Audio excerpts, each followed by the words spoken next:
خلیفہ دوم حضرت عمر فاروق رضی اللہ تعالی عنہ کے فضائل و مناقب۔ بسم اللہ الرحمن الرحیم۔ السلام علیکم ورحمۃ اللہ وبرکاتہ۔ ناظرین کرام، آج ہم ایک ایسی عظیم شخصیت کا تذکرہ کرنے جا رہے ہیں جن کا نام سنتے ہی عدل، شجاعت، تقوی، دیانت اور حق گوئی کا تصور ذہن میں آ جاتا ہے۔ وہ شخصیت ہیں امیر المؤمنین، خلیفہ دوم، مراد رسول حضرت عمر بن خطاب رضی اللہ تعالی عنہ۔ وہ ہستی جن کے بارے میں رسول اللہ صلی اللہ علیہ وسلم نے ارشاد فرمایا، اگر میرے بعد کوئی نبی ہوتا تو عمر بن خطاب ہوتے۔ یہ حدیث حضرت عمر رضی اللہ تعالی عنہ کے عظیم مقام و مرتبہ کو واضح کرتی ہے۔ حضرت عمر رضی اللہ تعالی عنہ کا تعارف۔ حضرت عمر فاروق رضی اللہ تعالی عنہ کا تعلق قریش کے معزز خاندان بنو عدی سے تھا۔ آپ کا شمار مکہ کے بہادر اور بااثر اور ذہین افراد میں ہوتا تھا۔ اسلام سے پہلے آپ اپنی قوت، جرت اور فیصلہ سازی کے لیے مشہور تھے، لیکن جب اللہ تعالیٰ نے آپ کے دل کو نور اسلام سے منور فرمایا تو یہی قوت اسلام کی سربلندی کے لیے وقف ہو گئی۔ قبول اسلام کا ایمان افروز واقعہ۔ ناظرین، ابتدائی دور میں حضرت عمر رضی اللہ تعالی عنہ اسلام کے سخت مخالف تھے۔ ایک دن غصے میں رسول اللہ صلی اللہ علیہ وسلم کو نقصان پہنچانے کے ارادے سے نکلے، لیکن راستے میں معلوم ہوا کہ آپ کی بہن اور بہنوئی اسلام قبول کر چکے ہیں۔ حضرت عمر رضی اللہ تعالی عنہ اپنی بہن کے گھر قرآن کریم کی آیات سنیں تو ان کا دل لرز اٹھا۔ یہ سورۃ طٰہٰ کی آیات تھیں۔ قرآن کی تحقیر نے ایسا انقلاب برپا کیا کہ وہی عمر جو اسلام کے دشمن تھے، اسلام کے سب سے بڑے محافظ بن گئے۔ دار ارقم پہنچے اور رسول اللہ صلی اللہ علیہ وسلم کے دست مبارک پر اسلام قبول کر لیا۔ اس دن مسلمانوں کے دل خوشی سے جھوم اٹھے۔ حضرت عبداللہ بن مسعود رضی اللہ تعالی عنہما فرماتے ہیں، عمر کا اسلام لانا فتح تھا، ان کی ہجرت نصرت تھی اور ان کی خلافت رحمت تھی۔ فاروق اعظم کا لقب۔ رسول اللہ صلی اللہ علیہ وسلم نے حضرت عمر رضی اللہ تعالی عنہ کو فاروق کا لقب عطا فرمایا۔ فاروق کا مطلب ہے حق اور باطل کے درمیان فرق کرنے والا۔ آپ کی پوری زندگی اس لقب کی عملی تفسیر تھی۔ جہاں حق ہوتا عمر وہاں کھڑے نظر آتے اور جہاں باطل ہوتا اس کے خلاف ڈٹ جاتے۔ شیطان بھی حضرت عمر رضی اللہ تعالی عنہ سے ڈرتا تھا۔ حضرت عمر رضی اللہ تعالی عنہ کے فضائل میں ایک عظیم فضیلت یہ ہے کہ شیطان بھی ان سے خوف کھاتا تھا۔ رسول اللہ صلی اللہ علیہ وسلم نے فرمایا، اے عمر، قسم ہے اس ذات کی جس کے قبضے میں میری جان ہے، شیطان تمہیں کسی راستے پر چلتے دیکھتا ہے تو وہ اپنا راستہ بدل لیتا ہے۔ سوچئے، جس انسان سے شیطان راستہ بدل لے اس کے ایمان اور تقوی کا کیا عالم ہوگا۔ حضرت عمر رضی اللہ تعالی عنہ کی موافقات قرآن۔ حضرت عمر رضی اللہ تعالی عنہ کی رائے اکثر وحی الہی کے مطابق ثابت ہوتی تھی۔ کئی مواقع پر انہوں نے جو رائے دی، بعد میں قرآن کریم کی آیات اسی کے مطابق نازل ہوئیں۔ مقام ابراہیم کو جائے نماز بنانے کی تجویز، ازواج مطہرات کے پردے کا مسئلہ اور بعض دیگر معاملات میں ان کی رائے وحی کے مطابق ثابت ہوئی۔ یہ ان کی فراست اور نور ایمان کی روشن دلیل ہے۔ عدل فاروقی، تاریخ کا روشن باب۔ ناظرین کرام، اگر دنیا کی تاریخ میں انصاف کی مثال تلاش کی جائے تو حضرت عمر فاروق رضی اللہ تعالی عنہ کا نام نمایاں نظر آتا ہے۔ آپ راتوں کو مدینہ کی گلیوں میں گشت کرتے تاکہ عوام کے حالات جان سکیں۔ ایک رات آپ نے دیکھا کہ ایک عورت اپنے بچوں کے ساتھ بیٹھی ہے اور بچے بھوک سے رو رہے ہیں۔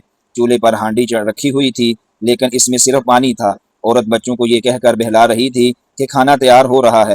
حضرت عمر رضی اللہ تعالی عنہ یہ منظر دیکھ کر کانپ اٹھے، فوراً بیت المال گئے، آٹے اور دیگر اشیاء، خرد و نوش کا تھیلا اٹھایا اور خود اپنے کندھے پر رکھ کر اس عورت کے گھر پہنچے۔ خادم نے عرض کیا، امیر المؤمنین، تھیلا میں اٹھا لیتا ہوں۔ آپ نے فرمایا، کیا قیامت کے دن بھی میرا بوجھ تم اٹھاؤ گے؟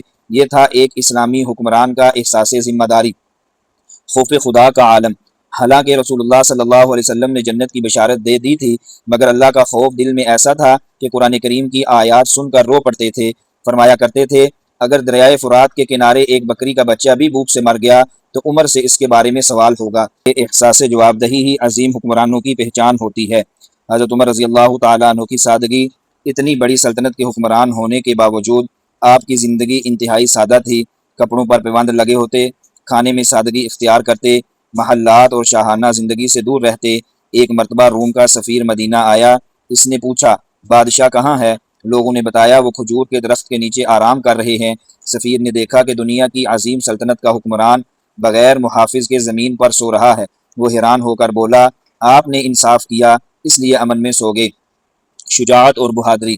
حضرت عمر رضی اللہ تعالیٰ عنہ کی بہادری مشہور تھی۔ جب ہجرت کا وقت آیا تو اکثر صحابہ نے خاموشی سے ہجرت کی، لیکن حضرت عمر رضی اللہ تعالیٰ عنہ نے اعلانیہ ہجرت کی۔ تلوار کمر سے باندھی، کعبہ کا طواف کیا اور فرمایا، جو شخص چاہتا ہے کہ اس کی ماں اسے کھو دے، اس کی بیوی بیوہ ہو جائے اس کے بچے یتیم ہو جائیں وہ آ کر میرا راستہ روک لے، مگر کسی میں ہمت نہ ہوئی کہ آپ کے سامنے آ سکے۔ خلافت فاروقی کی عظمت۔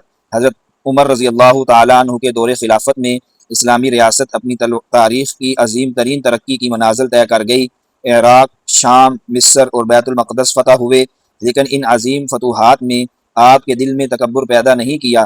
آپ فرماتے تھے اگر میں سیدھا چلوں تو میری مدد کرو، اور اگر ٹیڑھا ہو جاؤں تو مجھے سیدھا کر دو۔ یہ تھی ایک عظیم حکمران کی عاجزی، شہادت کی تمنا اور قبولیت۔ حضرت عمر رضی اللہ تعالیٰ عنہ اکثر دعا کیا کرتے تھے، اے اللہ مجھے اپنے راستے میں شہادت عطا فرما اور اپنے رسول صلی اللہ علیہ وسلم کے شہر میں موت نصیب فرما۔